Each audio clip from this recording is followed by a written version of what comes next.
Hey everybody, it's April 10th, 2013. My name is Colin. September 2011. I was prescribed Cipro and my life changed dramatically ever since. It's like falling off a cliff. It's like falling into an abyss. Never knowing which day is going to be a continuing deterioration, a continuing one other thing coming up that's going to get worse and worse. The problem is when you're floxed and something little happens, you don't know if that little thing is going to spiral into something much worse.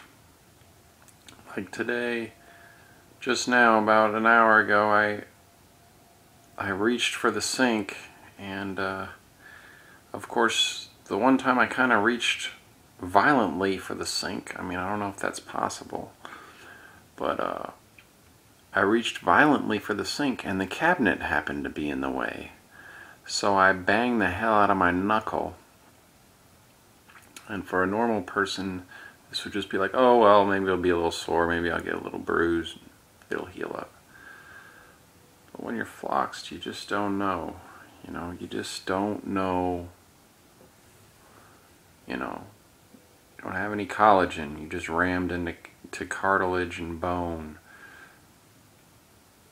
So you don't know if you just did nerve damage or what, if it's going to get worse. You know, it's my trigger finger, it's my mouse trigger finger knuckle. So anyways, I just uploaded a bunch of videos, a couple of videos from July 2012 when I was really bad mentally. Not that I'm good mentally now, but I was really bad then. I think I was going through benzo withdrawal, and I was on Plaquenil and eating toxic food. But that might have just been where my mind was also, you know, the natural course of things, what Cipro does, or the natural evolution of my mind, or de-evolution, however you want to say it. Feeling a little more tired today. You know, had more energy yesterday.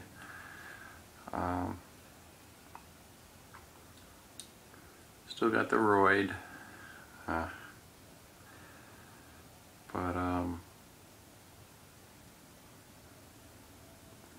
I finally got my iPod to update.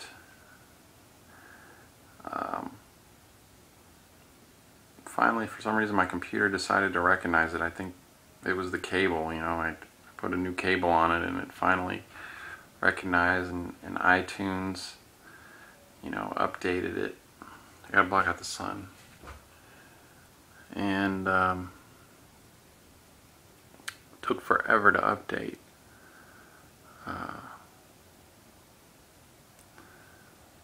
So my iPod is up to date. You know, technology is amazing. It's amazing how much technology has progressed, and yet medicine has gone backwards. You know, it's reverted to poisoning people for profit.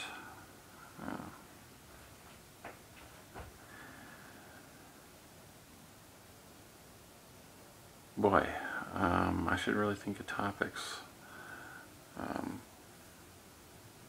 I wanted to talk about something. What was it?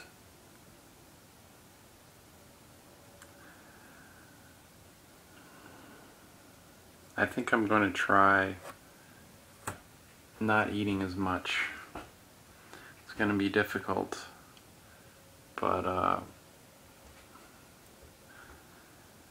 think my liver and my organs are just, I eat so much that they're just constantly having to work, and it's like a catch-22 because you eat less and you get more tired and you have less energy, but your organs are able to catch up a little bit. So you gotta strike this balance, or you gotta do like a flush or a fast, you know. And I'm tempted to do this liver flush where you just drink Epsom salts and lemon water all day, and at the end of the day you down some olive oil and grapefruit juice and go to bed, and it's supposed to flush stones out of your liver and gallbladder. I'm really tempted to do that. Of course, I'd like to still be able to do the coffee enemas, but the hemorrhoid kind of gets in the way. Also, you got to be careful with diatomaceous earth. I actually don't think I want to put that in my body, because I tried to use it to save some aloe vera plants that I had that had fallen off the railing to their death. I tried to repot them and use diatomaceous earth, and that stuff is just... You wouldn't believe how hard that stuff is to get rid of. Like if you spill it, you know, on some wood, or you spill it somewhere that isn't slick, it just... There's tiny little particles of glass is basically what it is. Not to mention, I don't think it was good for the aloe vera plants. So I got 3 of them on life support out there. It's finally started warming up around here, which has made it easier to walk. But that's kind of faded. I feel like these old pains coming back, and I don't know what's going on. You know, I don't know if it's die-off of my Lyme disease, or, you know. I went to the bathroom this morning and my stool color was really light, so I'm a little worried about that. I think it means my gallbladder, my liver isn't producing enough bile, and I normally don't have that issue. I noticed it has been progressively getting lighter, so, you know, maybe my liver's clogged and I need to do that liver cleanse. But I just get so hungry and I just want to eat. You know, I haven't eaten grains and carbohydrates. You know, I'm thinking about this SCD diet. I got a book with a bunch of recipes for it. But when you get that craving for grains, I mean, who's going to stop me? Nobody's going to stop me.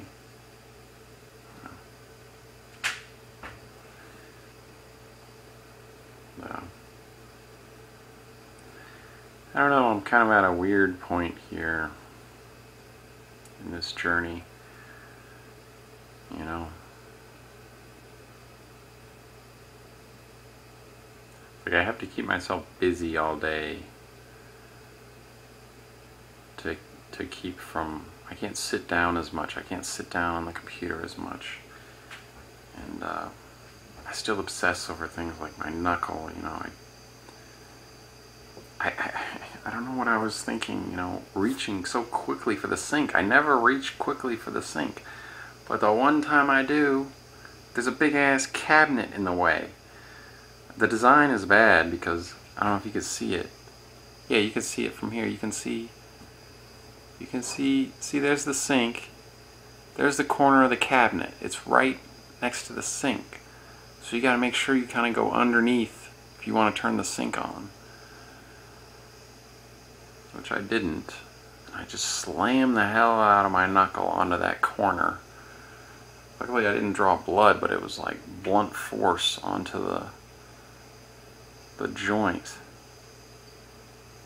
And I know you're all out there like, oh, I don't care about your joint. You know. I try to experience things without the parallel effect, but it's very difficult. Smells, sights, actions, they all relate to, well, I could have been doing this in such a better condition and environment, you know. So it won't even, it's like I can't even enjoy something in this condition. And I think that's the key to survival, is you have to be able to enjoy things. You know, I can catch myself doing it, but most of the times it's just automatic. My mind just does it automatically.